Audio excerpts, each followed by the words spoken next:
அஸ்ஸலாமு அலைக்கும் வரஹ்மத்துல்லாஹி வபரகாத்துஹு. இந்த உலகத்தில் இருக்கக்கூடிய எல்லா மதங்களுமே இறை ஞானத்தை பற்றி பேசாத மதங்கள் கிடையாது. சரி, அந்த இறை ஞானத்தை நம்ம எப்படி பெற முடியும்? தனிமையில் தானே பெற முடியும். மக்களை விட்டு தனியாகி மக்களால் ஏற்படக்கூடிய எந்த விதமான துன்பவியல் சம்பவத்துக்கும் ஆளாகாமல், அவர்களுடைய சொத்துகளுக்கும் அவர்களுடைய ஆசாபாசங்களுக்கும் நம்ம ஆளாகாமல் தனிமையில் இருந்து இறைவனை தியானிப்பதின் மூலமாக இறைஞானம் பெற்றவர்களை தான் ஒவ்வொரு மதங்களும் ஞானிகள் என்றும் சித்தர்கள் என்றும் யோகிகள் என்றும் சொல்லுகிறது. ஆனால் இஸ்லாம் அதிலிருந்து தனித்து பார்க்கிறது ஞானத்தை.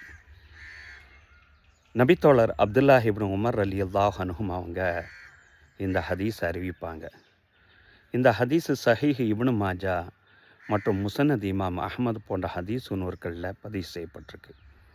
நபி ஸல்லல்லாஹு அலைஹி வஸல்லம் சொல்கிறாங்க, அல் முக்மினு, உண்மையிலே இறை ஞானம் பெற்றவர் யார் தெரியுமா? அல்லதி யுஹாலித்துன்னாசி, மக்களோடு மக்களாக கலந்து இருக்கக்கூடிய அந்த நபர். மக்களோடு இருக்கக்கூடிய அந்த காலகட்டங்களில் அவர்கள்ட்ட இருக்கக்கூடிய அந்த சொத்துகளுக்கோ மற்ற விஷயங்களுக்கோ ஆசைப்படாத அந்த நபர்.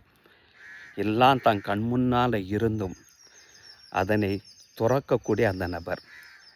வயஸ்பிரு அலா ஆதாகும், அந்த மக்களோடு இருக்கக்கூடிய அந்த காலகட்டங்களிலேயே அந்த மக்களால் ஏற்படக்கூடிய எல்லா விதமான துன்பவியல் சம்பவத்தினுடைய சூழ்நிலையிலும் பொறுமை காத்து இறைவனை நிறைய கூறுகிறார் அல்லவா?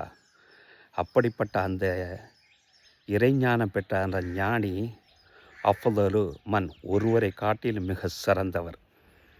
எப்படிப்பட்ட நபர்? லா யுஹாலித்துன்னாஸ், மக்களோடு மக்களாக அவர் கலக்கலை. ஞானத்தை பெறுவதற்காண்டி தனிமையில் சென்று விட்டார்.